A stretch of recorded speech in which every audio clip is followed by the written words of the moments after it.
Welcome back, my brave and beautiful humans, to another episode of Soul Hygiene. I have my wonderful new friend with me today, Mr. Alex.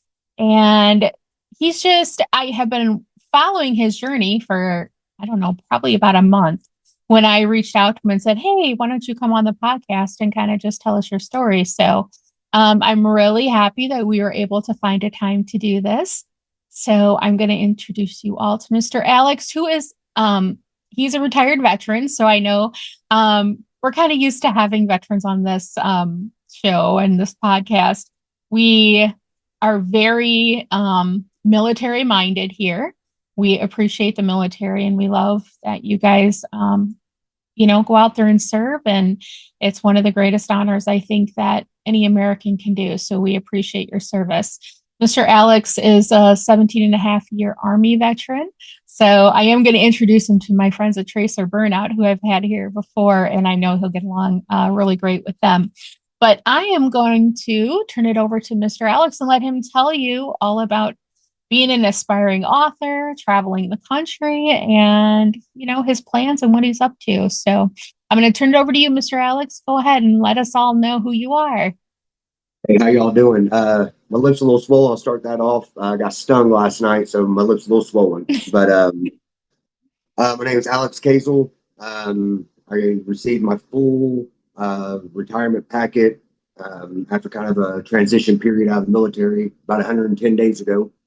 And since then, I've sold my house and purchased a Harley and have been traveling back and forth across America, writing a book about my military experiences. And I've been linking up with some of my military brothers, and I have lined out to where I'm going to be traveling out to Idaho, Arizona, Arkansas, New York, Virginia Beach, and back down to Panama, and then down to the Tampa Clearwater area to finish up my book. So I'm going to be traveling about the next month or two, doing a big loop through America again. Wow. So how many miles have you put on that Harley since you got it? So the Harley, I'm almost at 9,200 miles, and my truck, I put about 22,000 miles on it. Wow. So you just came back and sold your house and just started traveling. No, I was medically retired a few years ago, just transitioning out and then dealing Yeah. with the VA and processing everything. It takes time for the VA to do certain things. And once my full retirement packet and disability packet and everything hit, that's when I was able to say, hey, nothing's really holding me down here. I can go out here and see what America has to offer, and I can concentrate on some of the things that made my transition really hard out of the military. Yeah. And I can put everything together by talking with some of my military brothers and getting a perspective on how they've conquered some of their demons, so to say, and where some are having a hard time with battles. I want to be able to write this book and show that we have all been through a lot of things, and the military brothers I served with has suffered a lot. We've lost some to suicide, and we lost a lot in our deployments. And the things that we came back to, it was just kind of hard to transition out for a lot of them and a lot of us. And that's what I want to bring to light. The brotherhood, the things we've lived through, how we conquer the demons, and how we push through things on a daily basis. I love that. And I mean, I have quite a few veteran friends, like I told you before, and it seems like the ones who have been in the longest, quite a few of them have that same drive, to showcase the brotherhood, number one, men and women, because I know that women serve as well, and they're just as much a part of the brotherhood. But also to showcase like the issues, what you guys deal with. What would you say is one of the hardest things that has happened since you have transitioned out of the military? the hardest things, just realizing that the civilian population is different, thought process, um, how veterans think and act and talk is completely different. So toning down the go, go, go has really been hard for me to do because it's always in the military. It's show up early, be there, and then you're going to wait, and now it's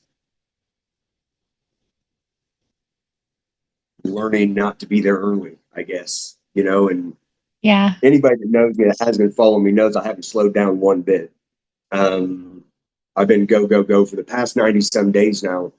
And it's really opened my eyes to the southern part of America, from Arizona, Texas, New Orleans, or Louisiana, Alabama, Florida, Georgia, all these lower states down here. So I've been traveling back and forth, like I said, and introducing and meeting new people. And I've also kind of off the subject, but on the subject still. I'm in an episode of Landman 2 and an episode of Rio Palo. So it's really cool. A friend of mine and my sister out in Arizona set me up with the acting thing. Oh, So I've been nice. traveling. Yeah, I've been traveling doing that as well when I get picked up for parts. It's kind of like a background acting thing, but I've met some really cool actors I from mean, Landman that's 2. really awesome. Yeah. That's really So awesome. I along the mean, travels, go ahead. yeah, go no, go ahead. Along the travels, I'm getting outside my comfort zone with doing things that I never thought I would. So for veterans that are struggling with that, like once you realize your capabilities and what you've been through, get outside those comfort zones and you'll see what more you can do in life. Like there's people that I've never personally met that are sending me messages about my travels. Hey, you're keep doing what you're doing. It's Mm-hmm. inspiring. It's awesome. You're telling your story. And some it's scary to some because the story I'm telling has scary parts. The military isn't all rainbows and kittens. Yeah. It's the things that we had to do and the things that we lived through and from 2005 to 2010 timeframe, OIF 1 through 5 was a lot. And that's what I want to bring to light from an E1 to E4 point of view, because that's what I was at that time. It's not that this book is about a hero. That's not what it's about.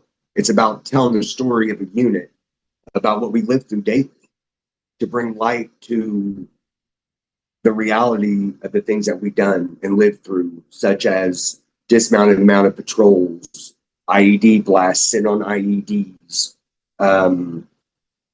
and some of the places we were at, which was like the Gator Swamp, the Gator Bayou, Sadr Sophia, Warriors Keep.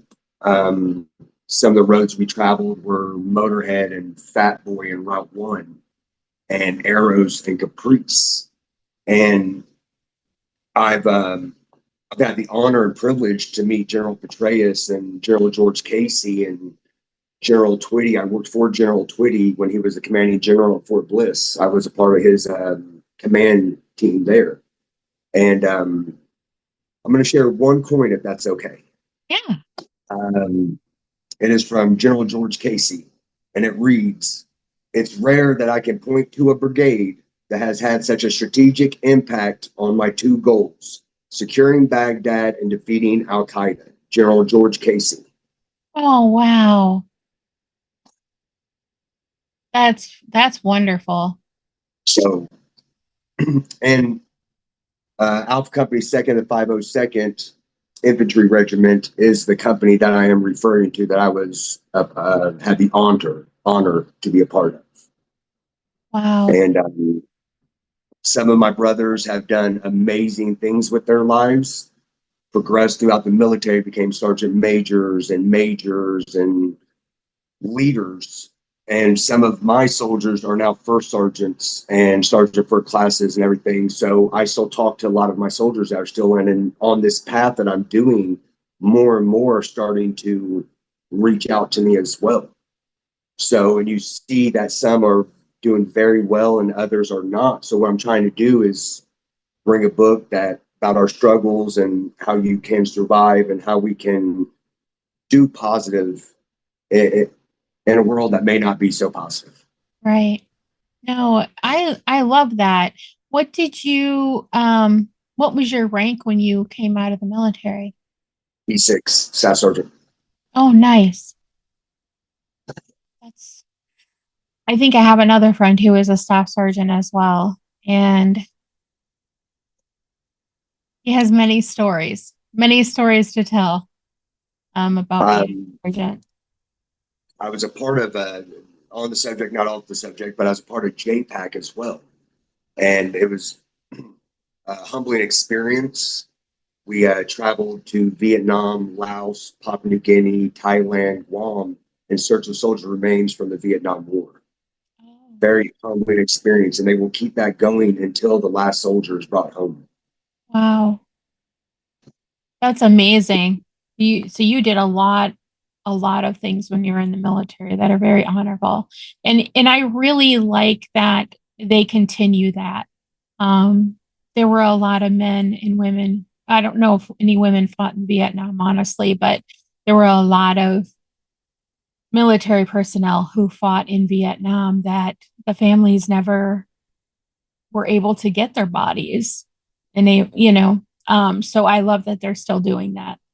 That really blesses me. So, what on your journeys have you had any really cool stories so far traveling cross country besides getting stung by a bee? Um, I mean, being on the set of Landman 2 in Rio Palo, and honestly, just seeing the country behind the handlebars, Hmm. it's amazing. You meet a lot of people. I plethora of people that I've met, shaken hands with, and had a conversation with about my travels. Because I don't. That's something else that I'm learning.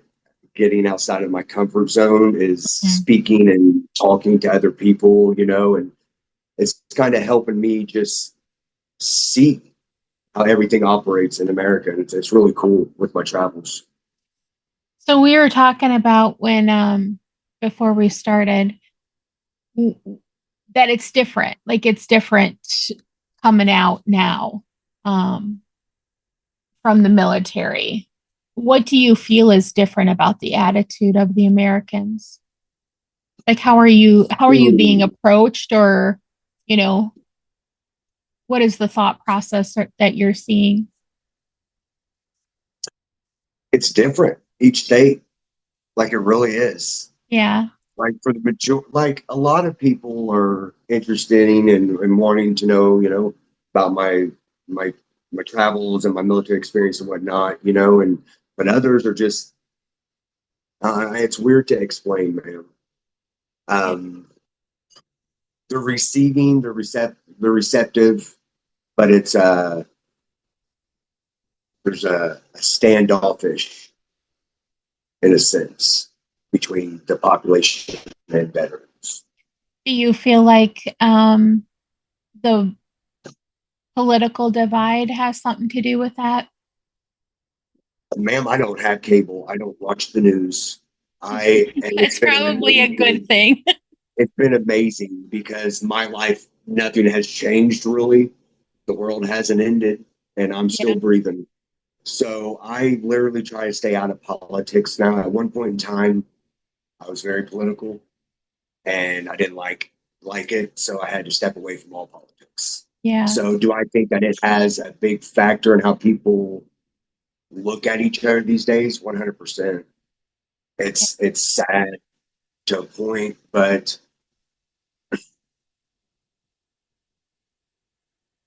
I don't know about the whole politics.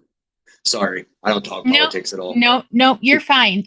It was just a question of like when when you're approaching people or they're responding to you, do you think that that is something that, is enhanced? But understandably, it's not a topic a lot of people like to discuss, and I'm okay jumping to the next.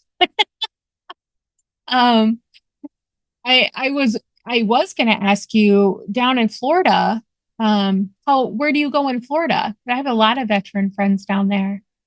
Yeah, I like Destin and Panama a lot, but I only Hmm, like to stay there for 4 or 5 days at a time. I've been down in Valrico, Tampa, and Treasure Island lately. I've got a couple buddies. I've got buddy that lives in Tampa that I visited a couple times. I've got a buddy that lives on the other side of Florida, on the east side, that I'm gonna go visit here in a little bit, and Clearwater as well. So nice. just You traveling all around definitely, Florida. yeah, you definitely got the tan going. You can tell that you're out in the elements a lot. Well, that's great. So when you were coming out of the military, what was the hardest thing about, you know, transitioning from military life to, I know, like going from discipline to all of a sudden you don't have to wake up early in the morning, but how were your emotions, I guess, coming from such a structured atmosphere for 17 and a half years to now you're Lost, just worried? I lost. hear that a lot. Yeah. It was like I said, it's been a struggle re- transitioning out of the military because of not just the structure, just the respect, the accountability. Like a lot of veterans, they tend to lose their sense of being and who they were in the military when they get out, because what we did protect, and we get out and we see where it's at, Hmm. kind of turns us off to what we've done for so long, and the way people just,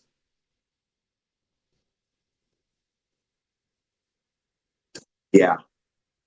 I understand.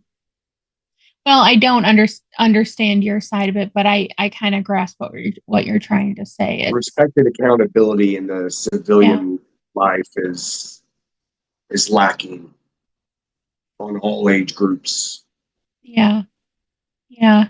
So do you look at it like sometimes why did I serve for people who are not even respectful? Is that kind of Yeah, yeah. it's like you come back and I turned off cable. I couldn't do it anymore. But we see what's going on around the world, and around the country, and it doesn't make sense. I don't understand it as a veteran. I don't understand it, and um, so I'm trying to travel to understand it. Right. Like I'm meeting all these people, and the people themselves aren't what is portrayed in media.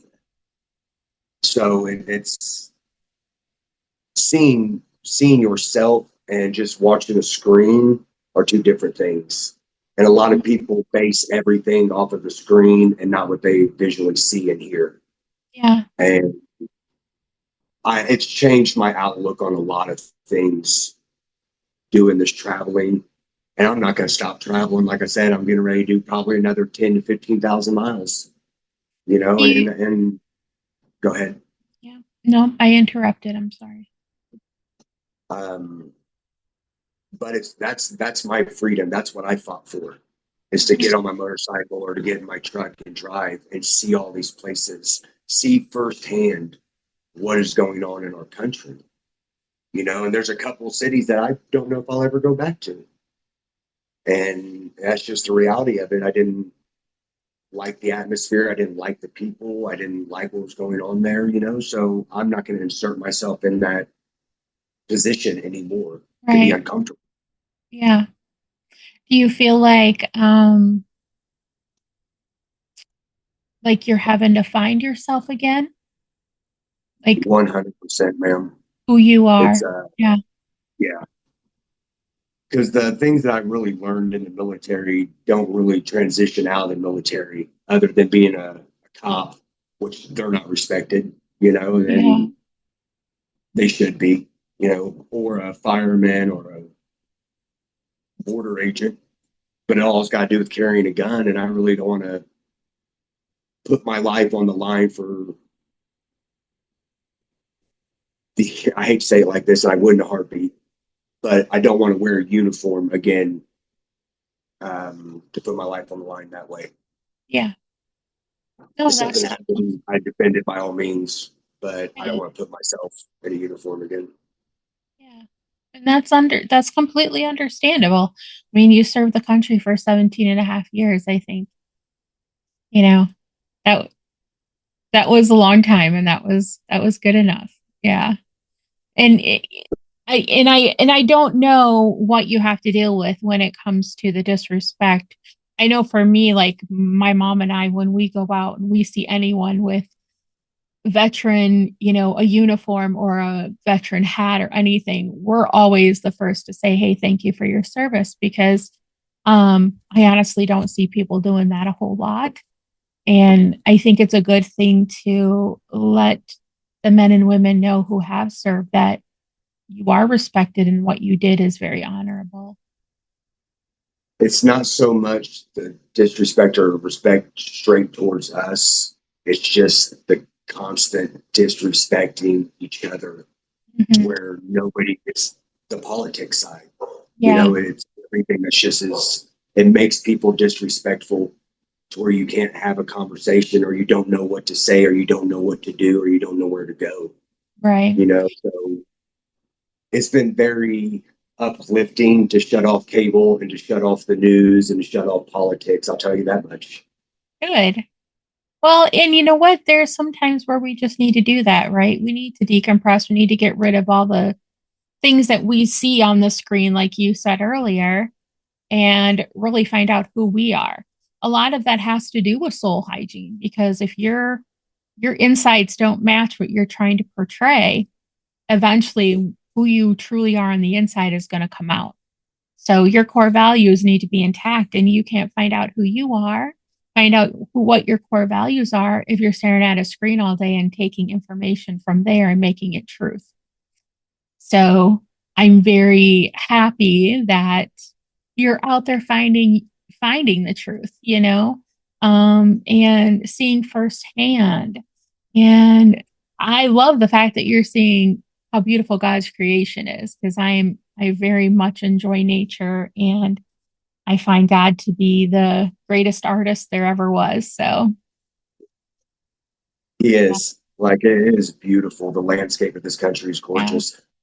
Like, other than like the major cities that are just keep going higher and higher. yeah, Uh, yeah.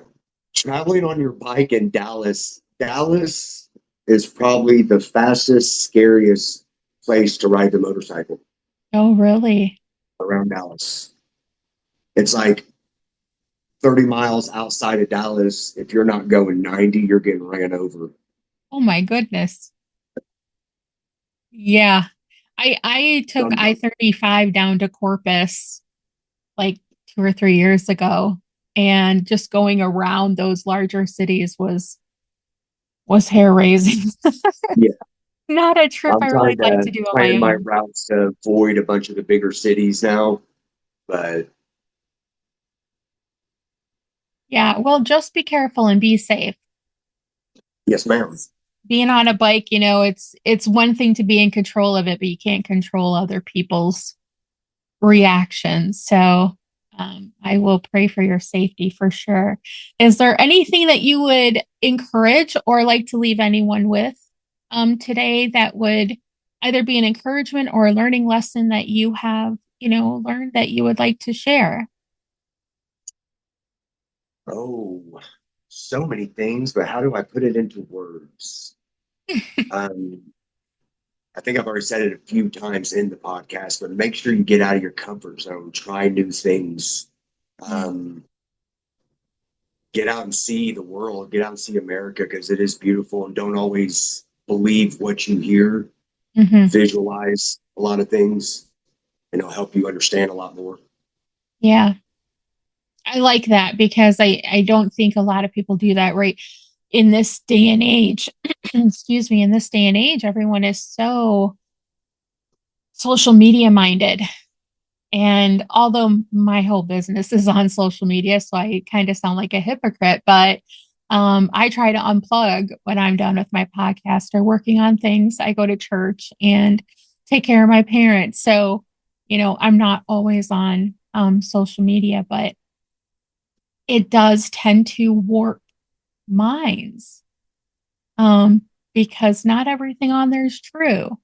So that's a lot of what soul hygiene is finding the truth and believing what the truth is and not fallacy and everyone that just spouts, words at you. They're not all true, just like AI isn't all true. Not every video you see is true. So we really need to start learning how to have definitely some knowledge and wisdom when we're listening or looking at things. So I really find that to be a great ending to the show because, you know, it's hard for a lot of people, especially ones who are introverts to, just be on social media all the time and, that's kind of their space. So I really appreciate you coming on and I hope that you will come back and join us, when you're Sure. further on your journey and fill us in with where you're at. And as soon as your book is done, um, definitely send me a link so I can post it for you and, Sure. so people know that it's out there. I know that I have quite a few veteran friends who have written books, and it's always interesting because every single one has a different perspective on their life in the military and how it is now. So I love reading those kinds of books just to see what each other's perspective is and what you have learned. So I'm definitely going to get you in touch with some of my veteran friends because I think you'll really enjoy having a relationship with some other guys around the United States. So, and Luna says hi, everyone. She's been jumping in Bye. my lap lately on every podcast. I don't know if she's just wanting to be on camera. I don't know. She's camera shy, but she's just been wanting to be up here. So, thank you, everyone, for joining us for another episode of Soul Hygiene and for Mr. Alex joining us today. Hopefully, he'll come back and see us again soon. If you have not yet looked at Soul Hygiene School, it's on SKOOL. I will drop the link in the bio. It's only $7 a month, and you come in there and you can be a part of a community of entrepreneurs, leaders, life coaches, people who are just looking to heal, or just wanting to enjoy life outside of a victimized mindset. Whatever it is that you're looking for, check out Soul Hygiene on School. We'll be happy to have you. I'm looking for 500 founding members by Christmas, so I'm super excited to reach that goal. But again, thank you everyone for joining us today, and I hope you all enjoy your wonderful extended weekend. Hopefully, everyone gets to have Monday off and just unplug, like Mr. Alex said, unplug and enjoy nature. Thank you so much. Have a great evening.